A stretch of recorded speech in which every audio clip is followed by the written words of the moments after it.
like train spotting, but different. So right about that. Narcissist and train spotting. Great. Yeah.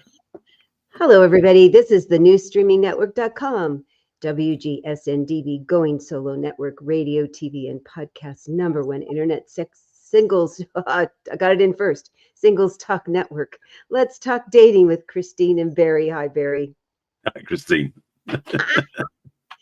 So today we're going to talk about narcissist spotting, what to do.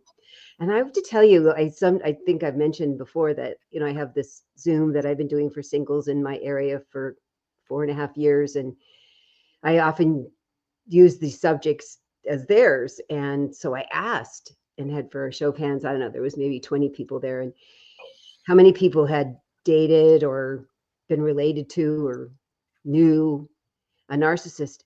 And I have to tell you, I was shocked how few. My look exactly. So it was kind of interesting. The people who knew all did lots of nodding when I mentioned it, because boy, if you have.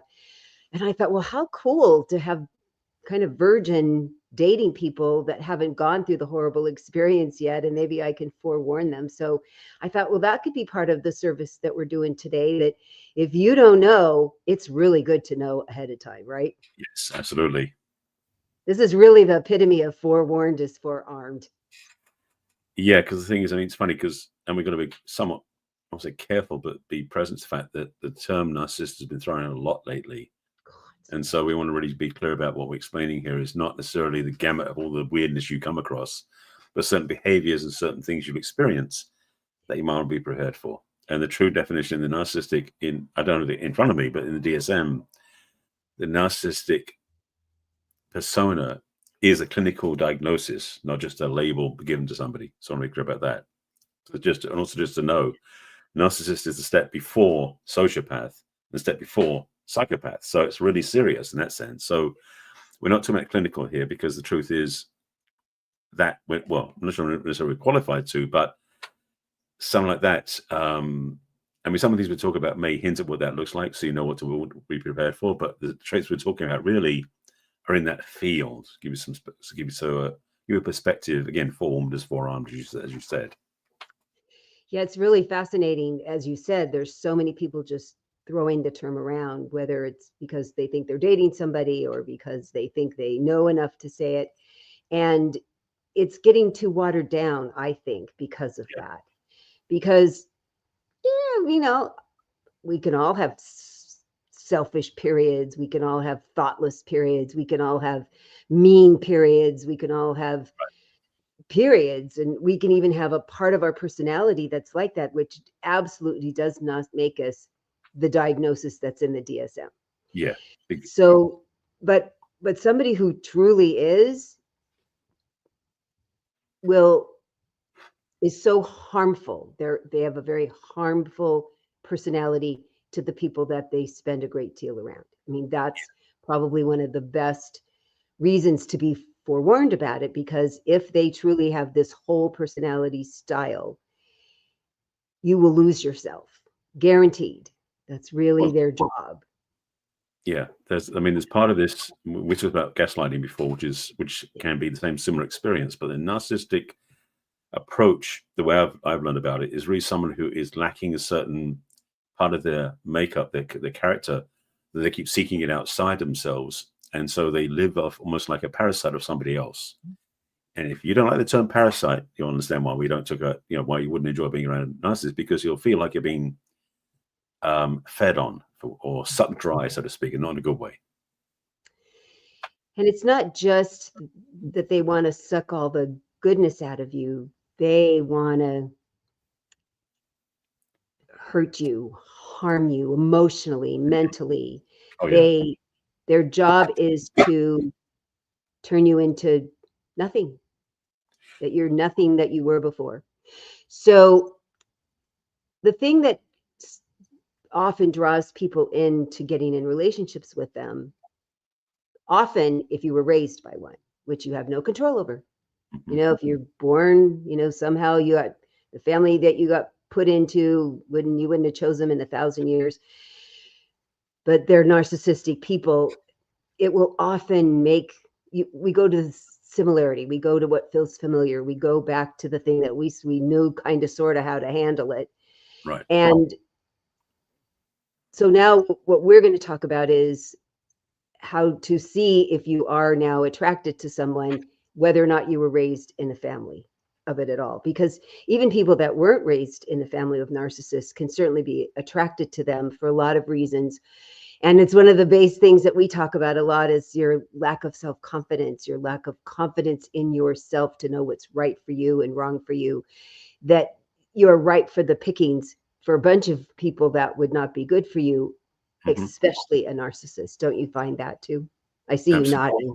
Yeah, well, I also want to go back. I want to cover the piece about upbringing too, because we talked about this in the show before, and I've mentioned it many times to my clients, is that oftentimes their dating patterns and their dating attractions are almost hardwired because of our unconscious programming we got when we were very young. So our parents modeling for us, which, as you said, if you're raised by a narcissist, is going to be in your DNA almost, or at least in your unconscious belief systems, that you'll be naturally attracted to that sort of personality, that sort of person. So if it wasn't part of your makeup, that's why you wouldn't necessarily be attracted to them, but they can be very convincing, and we'll get into that in a second too.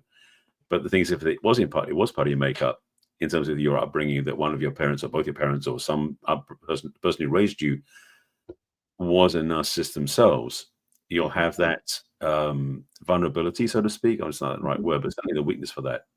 If you haven't been to see a therapist, a clinical one who can work on that level, I highly recommend you do, because it's something you don't want to keep carrying around, because it'll keep being like a magnet pulling into your life relationships with people who are that, which would not be fun to have. Yes. So the traits, the very specific traits of a narcissist is they're never wrong. I don't care what happened.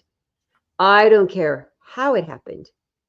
It is never their fault. And it is always somebody else's fault. And they should be sorely punished for it. And you can also never apologize enough. And you can never make up for it enough.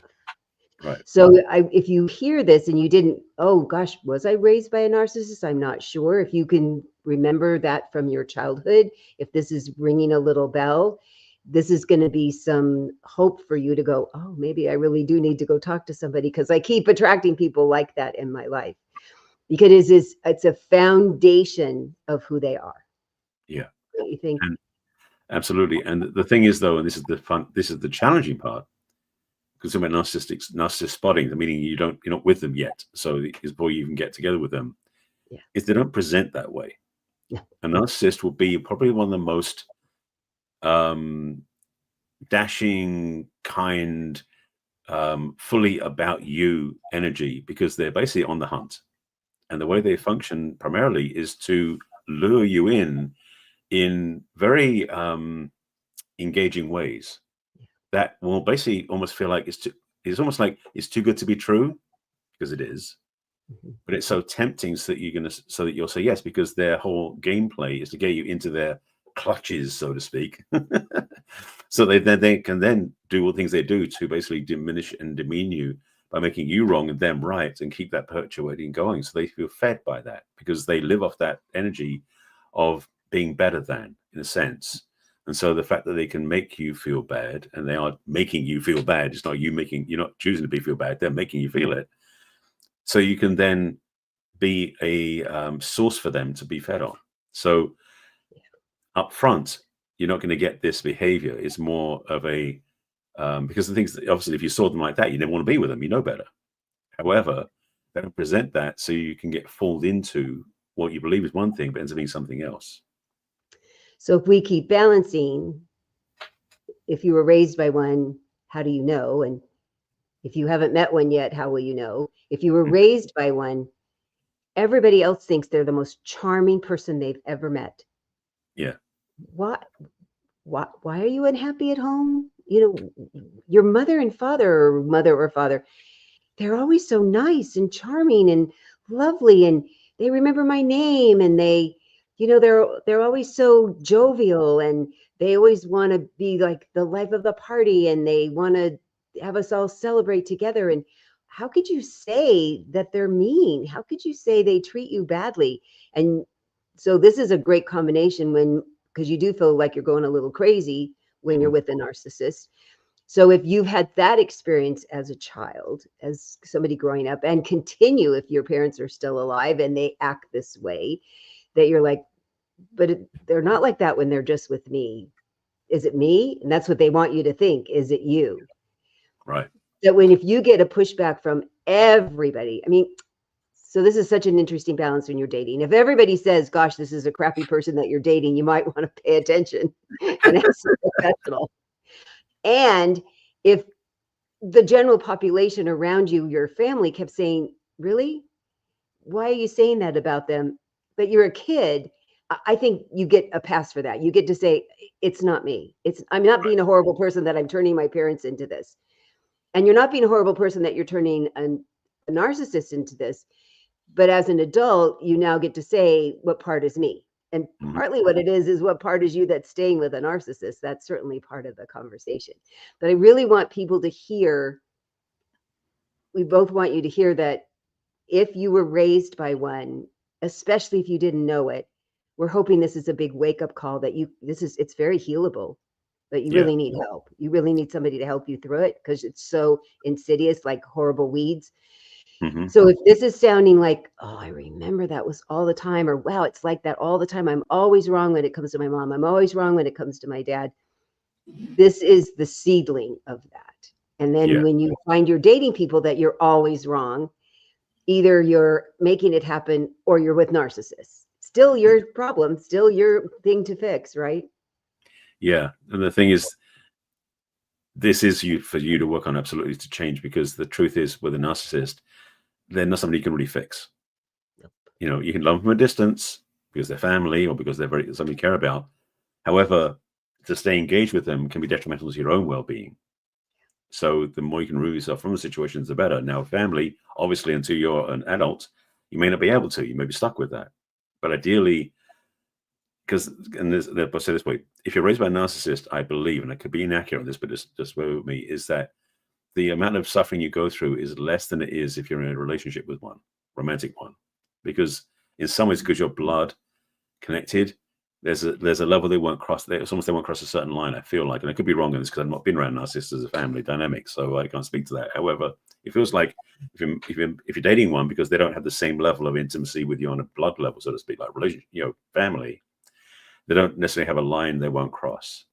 So they can be much more impactful and harmful to you ultimately, because again, they're doing it for their own needs. The thing about narcissists is they are the epitome, in a way, of selfishness, but not overtly. They're doing it in a way where they make the outside world wrong for them to feel right. It's not, and challenges also for a narcissist. A true narcissist has extremely low self-esteem. They in fact have to use the world around them as climbing blocks to get over everything else so they can feel better about themselves. But it's a never-ending cycle of trying to do that. So, I'm not saying this to make you feel sorry for them, please, because it's not going to help you. But it's to have you realize that compassionate people often will feel sorry for them. Yeah. And there's no room for that. So I've known a few people who've been raised, and it's awful. There's no holds barred. They will go for the jugular, which is what they try to do in relationships. So in relationships, they're so charming in the beginning, and they want to get to know you, and they want to hear all your inner thoughts. They want to hear all your soft underbelly places because they're going to use them. Where if you were raised by them, they already know them and they use them to their own means. And they know how to just keep working at it to undermine every ounce of self-confidence that you have. I've seen a couple who didn't. It wasn't completely gone, but it's very difficult. And it's funny how you said they can't be fixed, because they don't think there's anything wrong with them. They think there's nothing wrong. It's the whole world. The whole world's against them. Everybody else is screwing up. And if everybody else would just do what they said they should do, everything would be better. Not just for them, but for the other people. If they're aghast that they don't understand why everybody doesn't just listen to their way of doing things. And the other part of it is, it's never going to be good enough. Even if you could in the world imagine doing everything they say, because of their lack of self-confidence, there's never enough to fill them up.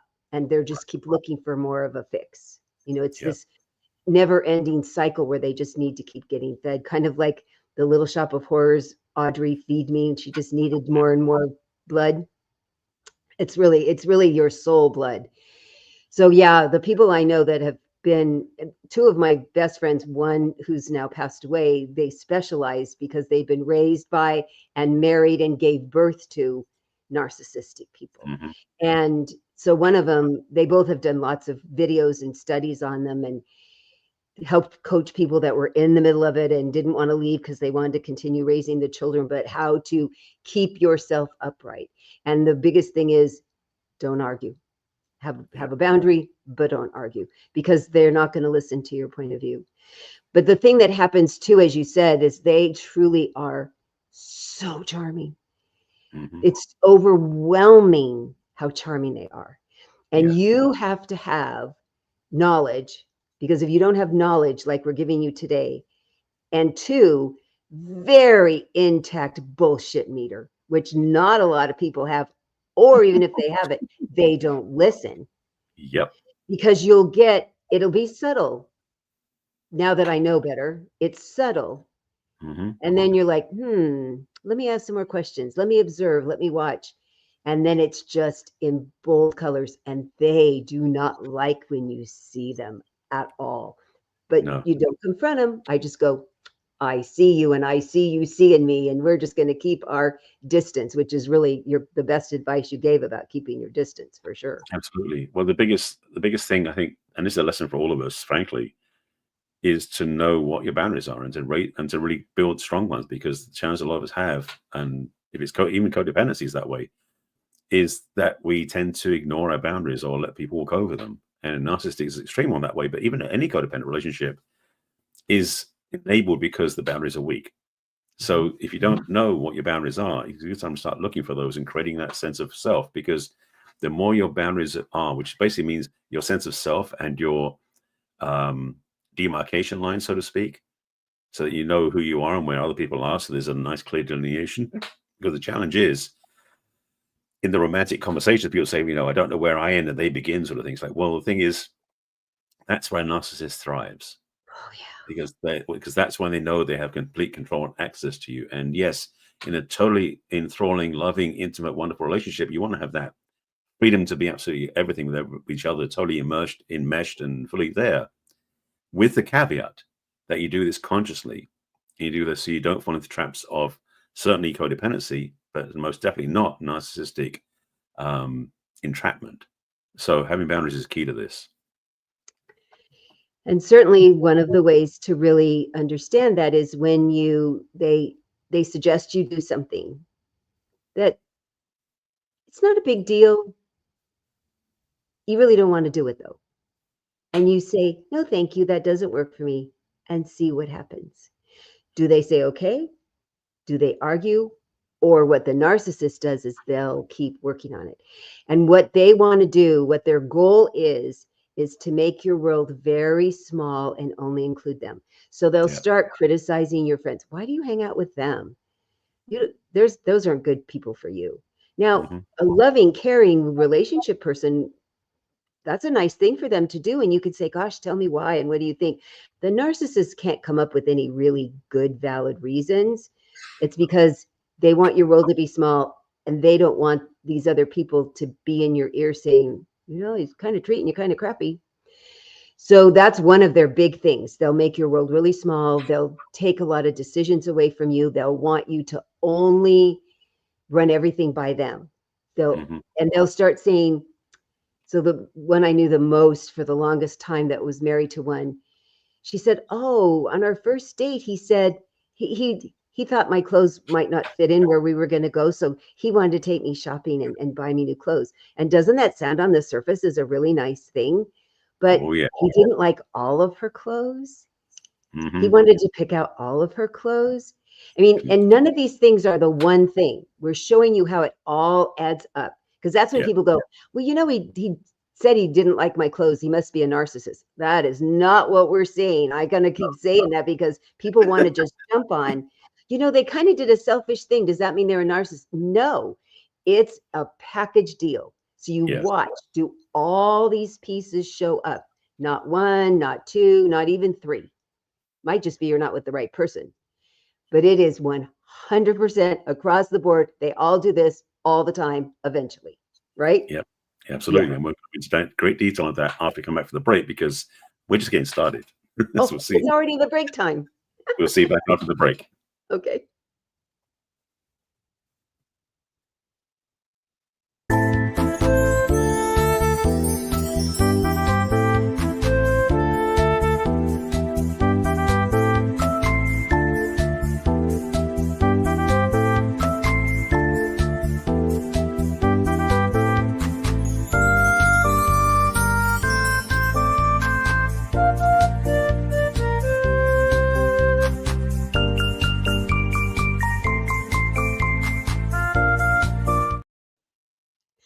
Hi there, this is Let's Talk Dating with Christine and Barry, and today we're talking about narcissist spotting, what to do if you spot one or don't even know if you spotted one, and how to know if you've spotted one, right?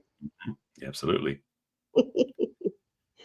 So we've talked about if you were born into the family and knew it, or you were born to the family of narcissists and you didn't know it. We've talked before the break about how to recognize that and maybe get some help in some direction so that you don't feel like you are going to keep attracting, because often it's so true that you will attract what you were raised.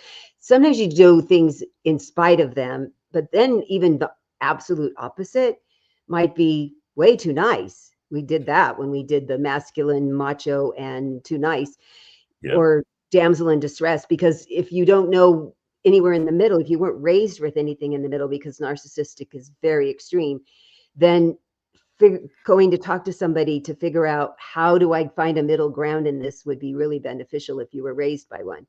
And then if you've dated them or been married to them or gave birth to them, this is how to keep yourself more upright while you're going through that process, because it'll undermine the foundation of who you are every time.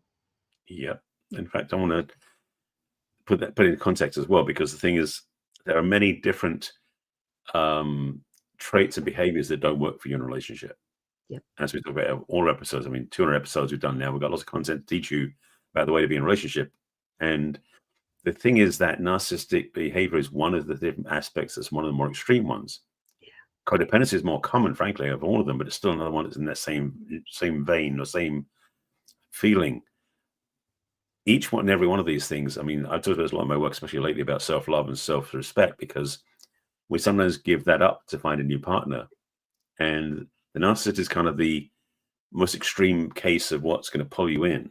So even though this is on the example, a lot of things we're talking about here, how to, one, identify, but two, more importantly, what to do about it, you can use anywhere you're dating, not just with narcissists. So like I said earlier about healthy boundaries, for example, is one of the things you want to have no matter what sort of person you're dating. So it's not just to be prepared for narcissists about when you go out dating, you want to have healthy boundaries, period, because anybody can walk over your boundaries if you don't have them.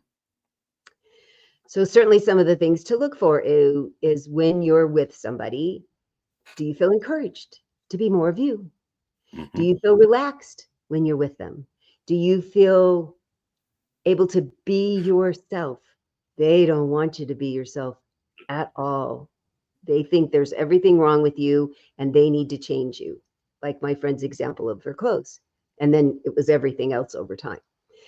So looking inside of you, we always say it starts as an inside job, right, Barry? And we talk this with our clients all the time. How are you doing before you start dating, getting yourself really firm in who you are and what you're looking for and what you have to offer? And then who are you in the process? Do you feel grasping? Do you feel relaxed? Do you feel nervous? Do you feel confident? Do you feel worried? Do you feel assured? Because during the process, there's a little unsettling as you're getting to know another person and how you're dealing with the other person. It shouldn't last, the unsettling. You should start feeling settled, and then you move to the next level and it might feel a little unsettling, but then it gets settled again, and you don't move on until you feel settled again, right? That's so important, because it's like the chemistry, and why would I want to think about that? I don't feel comfortable because the chemistry is so fun, or they're buying me beautiful things, because they're very generous in the beginning with their time and their energy and money. And then everything is withheld. They're very controlling narcissists. They just want to control everything about you, and you don't feel like yourself anymore. One of the things about narcissists as well is that they love, well, I think that's too strong a word because they don't really function with love, but they're attracted to those people who tend to be needy or lonely because they're an easier market. So it's less effort for them because it's like, you know, it's like a predator would love an easier target, the one they got to pursue and chase and try to figure out things to get to them. So part of the self-defense terms about what to do is to start filling your own life with things you love doing. Become strong in who you are, to be self-loving in who you are, to be, again, back to the boundaries, having healthy boundaries by being so reliant on who you are. A narcissist will look at you and go, too much work, and move on.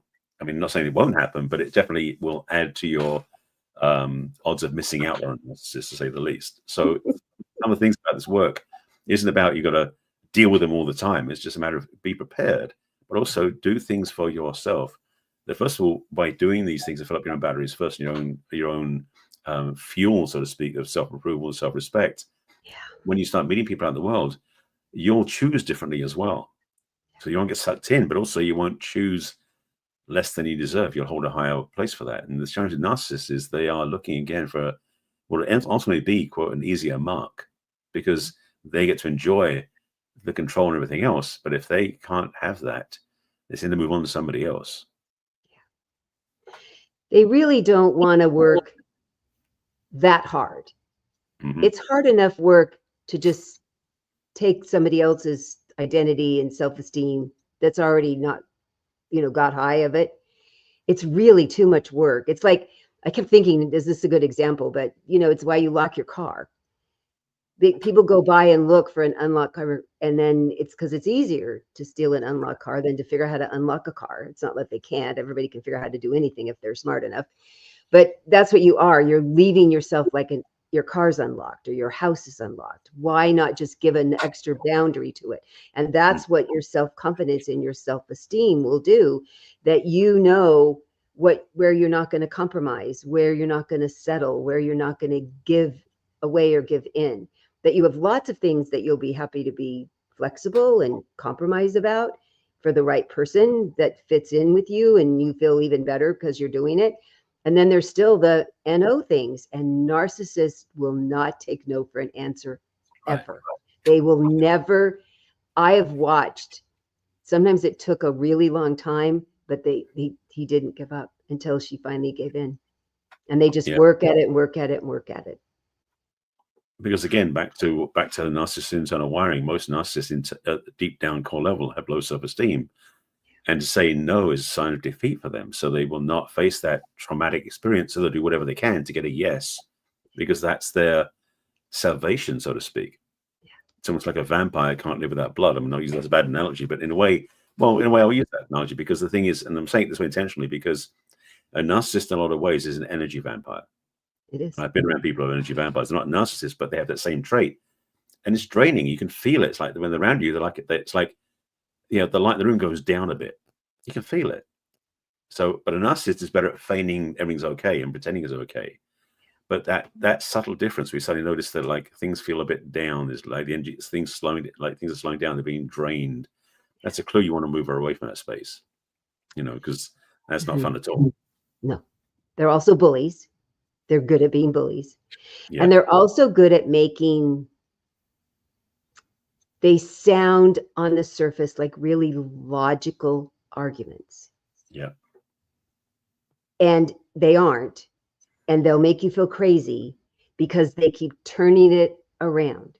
So if you've ever been around somebody, not even in an intimate relationship, a boss or, somebody out in the world, and they just kept turning their argument around, where you kept going, well, yeah, but, and yeah, I hear you saying that, but that's not what I said. Or I hear you saying that, but that's not what I meant. And I'll say what I mean. And then they turn it around again. And then you say, well, okay, they'll never do active listening, right?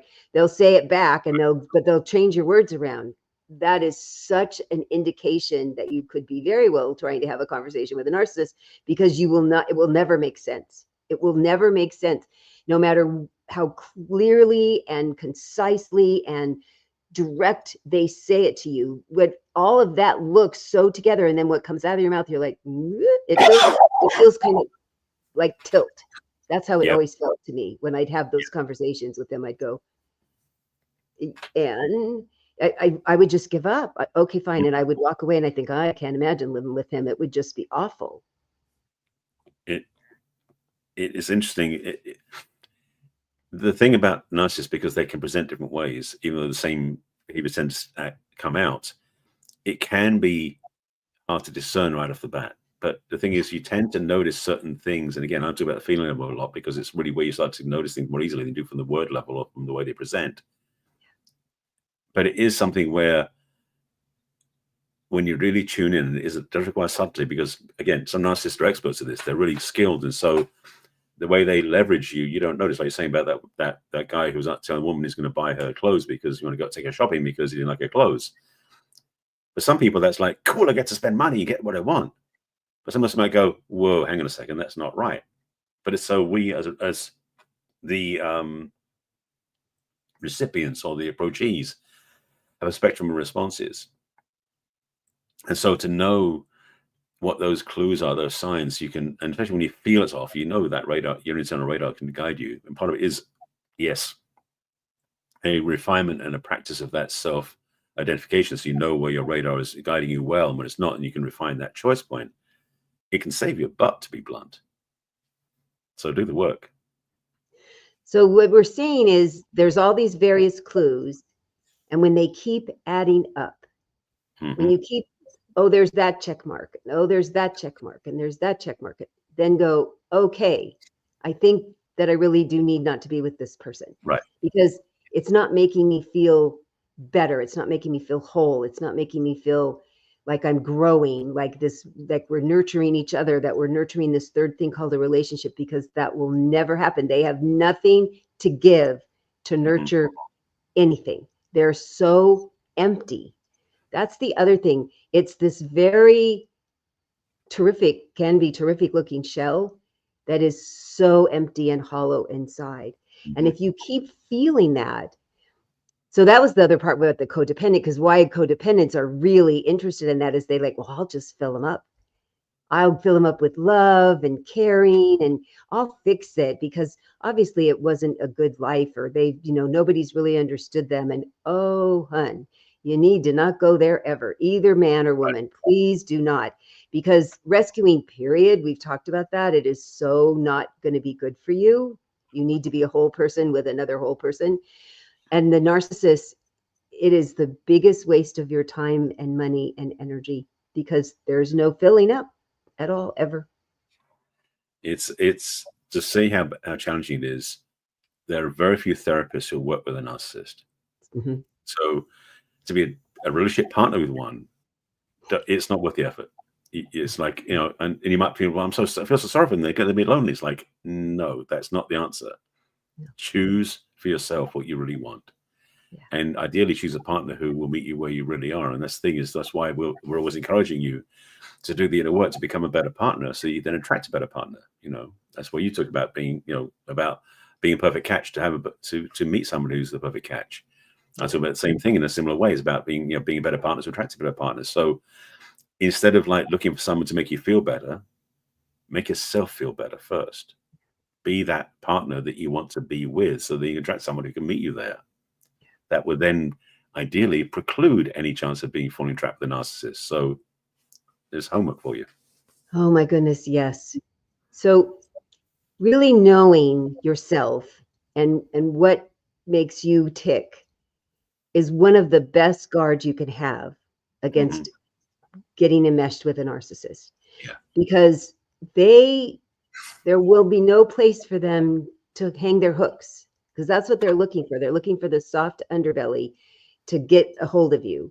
And if you go, no, thanks, no, can do it myself, or no, that doesn't work for me, they'll give up and go away. You're no fun. You don't play. It'll be really nice. Yeah, it's interesting. I have therapists that have had a lot of clients that are both men and women that were in relationships with narcissists. And it's like, what's the point of having the narcissist come in? Because They're just there to wait for you to get fixed. So if you need to stay, if you really want to stay for whatever reason, then go get help to keep yourself from getting even more less than, because that's their job, is to make you less than. They want you to turn into somebody that they can absolutely 100% control. That's really their goal. Yes, and then it's still not enough. Mm-hmm. And it's fascinating to watch the other people that were there, and then how they all left. Mm-hmm. When they finally went, and they don't even know why exactly, except that, you know, it just got to be too hard. And then she died. So there you go. Yeah, it's, boy. the thing, this whole conversation really is about choosing better for yourself. Yeah. Because the thing is, as we said way back at the beginning, a clinical narcissist is one particular case, but there's a range of behaviors a narcissist on the quote spectrum, so to speak, can present, and none of them are good. But if you start to choose better for yourself and really do look in the mirror and say, what do I really want? Who I really am? And where do I want to improve myself before I go out dating again? Whilst you're single, smart move. Mm-hmm. Then your choices will start to become clearer, and you'll start to raise your standards so that you won't fall in the trap of being with one. Though they are sometimes hunting high-value targets, so to speak, mm-hmm. to use movie metaphors. So even though you are raising your standards, you still got to keep your awareness around you, self-awareness key, and having healthy boundaries again. So it's all part of the puzzle. As you become, the more you become a better partner, the more you do the work to really heal your own emotional wounds and become better at clarifying what you want and having a healthier relationship with yourself, then you also improve your own boundaries. You improve your own ability to know what's going on. You improve your self-awareness. You become less likely to fall into the clutches, the arms, the enticement of a narcissist. Oh, yes. So, yeah, I mean, I've certainly seen a few who I went, wow, that's really fascinating. They really thought they would get that person. Okay, that was because they're so arrogant. They're so completely 100% with this basic, it's like such a contrast that they're so insecure. Mm-hmm. They have no real concrete self-esteem, but what they make up in their head is so false that they will just go do stuff, and you're like, wow. You know, they'll just go start a business that they don't have any idea how to run, and then it fails, and it was everybody else's fault. I would just, it's wild to have watched a few people that when I really recognized who they were from afar, to go, get my popcorn, because it's interesting. And then I kept thinking how awful it is for the people that live with them and were born to them and didn't understand enough to marry them, because they just mow people down in their wake and leave bodies behind. It's really sad. So we're hoping that we're doing a great public service, because that was why, I mean, Kelsey Berry, it was so interesting how many people, it's not like they hadn't heard the word, but they had never experienced it. So I thought, well, this is really good. We'll just keep warning people that haven't experienced this. This is what to look out for, and that there's hope if you're with somebody or have been with somebody or were born to somebody that's a complete narcissist. There's hope for you. You are not broken permanently at all. Right. You got a bit of bats and bumps and bruises for sure, because that's what happens. They're very good at making you bruised, but you can so repair yourself. And the thing is, once you've been with one and you now got away, it will never happen again. I mean, that's really kind of like the alcohol pledge, we're like, I've now taken the pledge to not do that again. When you get healed and you do get help, and you've talked to somebody and you've really healed that part of you that was attractive to them and let you be attracted to them, it's not going to happen again. You will not go back. You will spot in a room full of people. That's what they'll tell me. In a room, because I can. Oh, yeah, there they are. Just watch them. I mean, you just watch them for 5 minutes and you go, oh, yeah, there they are. Because there's charming people and there's charming narcissists. I mean, you think, oh, they'll look the same, but don't you know, Barry, they look so different. You can so see. For me, it's not substance or something, right? No, it's actually, and again, it's like the feeling level I mentioned earlier. I really have got a sensitivity to that, and I pick it up, and it is something that I don't go looking for proof afterwards saying, okay, I'm going to verify what I picked up is true. I just know, just don't want to be around those people. And it's something that I wish everybody had that gift and awareness of. And yes, sometimes people have been in a relationship with one to learn the lesson the hard way. Yeah. Although I would say that even if somebody has been in a relationship with a narcissist, they may still fall back into it again if they haven't done the work to heal. Yes. But if you've been in a relationship with one and you know the pain of what's going to be falling back in, and you don't want to fall back into that relationship again with somebody else or the same person, that's when you'll do the work. Then you will be, I won't say immune, but you will be more cautious and be more aware of them so you won't fall in the same trap. The thing is that again, which was earlier, the narcissist doesn't really care ultimately about you personally. They just want to get what they want to get. If you don't provide that for them, like you were saying earlier about the locked car thing, then they'll move on to somebody else. And that's unfortunate that the other person may be the target, but the good news is you won't be. And so this work is really about how to be invisible to narcissists is really the ideal. Yeah. Invisible is the first thing. And if not, then repel them. Yeah. That they'll be repelled by you because you're like, it's not going to work. Mm-hmm. Okay. They'll move on. They really will move on because you're not a target. You need to make yourself not a target. And because you see it all the time, people in the single world saying it, that we want you to really be able to recognize it when it's really the truth. Yeah. Because when it's not the truth, when they're really not a narcissist, that's too easy to just now say, I didn't have anything to do with it. Mm-hmm. If you date them, you have a lot to do with it. But if you don't date them and you're like, this is why I'm not dating them, I think you need to be really clear about why. Yeah. And is it something to do with you or something to do with them? Mm-hmm. Because it's too easy nowadays. Even Dr. Laura tells people they're not allowed to use it on her show anymore. She's the only person with letters after her name that can diagnose people, and they need to stop it because often when they say it, it's not the truth. Right. So we want you to really be forewarned and forearmed about what the truth really is about narcissists with our talk today. That's our goal, right, Barry? Yes, it is indeed. Because you need to go the other direction. As fast as possible. Mm-hmm. So yeah, if you have experienced this, either born to one or raised one or dated one, or not if you are one, you're not going to listen to this if you are one. You're not going to care. They are not our clients. No. We'd be so very happy to talk to you because we know, you can tell we know. We've known them, we've been around them, we've had to figure out how to not be with them and not be hurt by them. So we can talk from experience with you and give you great tools to help you navigate not ever being with them or how to never be with one again. Those are our goals.